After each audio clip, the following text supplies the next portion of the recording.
Grant Virgin's family knew only a few details about his accident. A white car, a hit and run, a teenager airlifted from a bloody scene, nearly dead. They rushed to the hospital to find out if he was still alive. It was a tough scene when we got there. The doctor had a really bad look on his face. That look was a reflection of Grant's injuries. They were staggering. He had a torn aorta, multiple brain bleeds, a broken wrist, a broken elbow. Both his femurs were fractured. His ER doctor told Grant's family to let him go. The fact that this doctor wasn't fighting for his life just blew my mind. He's not dead yet. Why would you just, as a parent, how could you ever let go, not knowing that you hadn't done every single possible thing that you could for your son? Doing every single possible thing was going to take Grant's family on a wild journey, full of twists and turns, and some unconventional therapies. 2 weeks after his accident, after several operations, Grant was in a coma. His heart was okay, his brain was not. The doctor told me, she goes, okay, now we wait. Surely there's something we could do. She goes, nope, nothing we can do. We just wait. You know, the brain's got its own time schedule.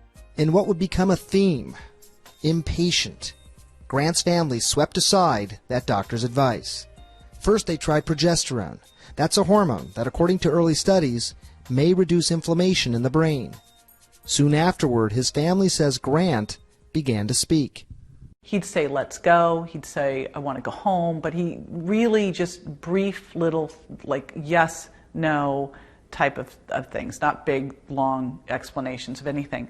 Then Grant's mother got an email with a link to this story. He never would have come out of a coma if it hadn't been for the use of omega-3s. The CNN story was about high-dose omega-3s found in fish oil and how it may have played a healing role in cases of traumatic brain injury. During a traumatic brain injury, the brain swells and nerve cells stop communicating and die. Omega-3 fatty acids, the theory goes, can do three very important things: rebuild damaged nerve cells, reduce inflammation, keep those brain cells from dying. An analogy from one expert, a metaphorical fire being put out in the brain. When we look at severe brain trauma, we're looking at an inflammatory event. And obviously the one thing you want to do to basically treat brain trauma is to put out the fire, in the brain. The first time this had ever been done, 2006, after a mining explosion. 12 miners died. Only one, Randy McCloy, survived. But his brain was badly damaged. His team of doctors, including Barry Sears, figured this. About 30% of the brain is composed of omega-3 fatty acids. Giving McCloy a large dose of fish oil, which is rich in those fatty acids, might restore function. Dr. Julian Bales was McCloy's neurosurgeon.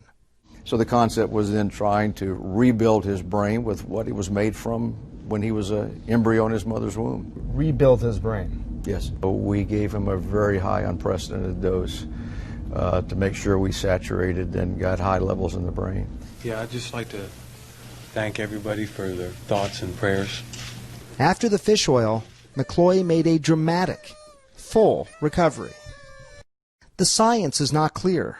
There have been no large studies, and it didn't always seem to work. But despite that, Grant Virgin's family, a combination of desperate and determined, decided to give it a try. I don't want to wait 20 years while they do a bunch more studies to prove that it really works. I don't need that. Grant was given 20 grams of fish oil per day through his feeding tube, even more than Randy McCloy got.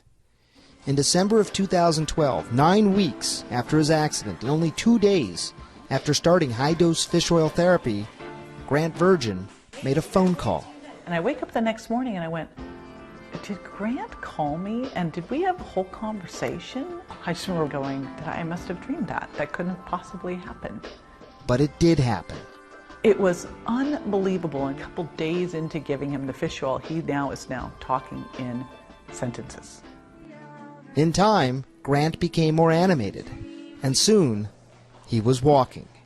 Yeah, we'll do it starting with January. January, February, March. Here is Grant, a year after nearly dying, a year after his family was told to let him go. He is doing everything doctors said he wouldn't. Straight up. Why do some people never recover, and some go on to look like this? We don't know for sure, but his parents believe something as simple as fish oil is a big reason why. It's amazing. I mean, okay, what if it didn't do anything? It certainly couldn't hurt. But what if you have this kind of result? Grant White, virgin. I'm 17. At some point I'm going to be 18, but He is doing everything doctors said he wouldn't. Dr. Sanjay Gupta, CNN, reporting.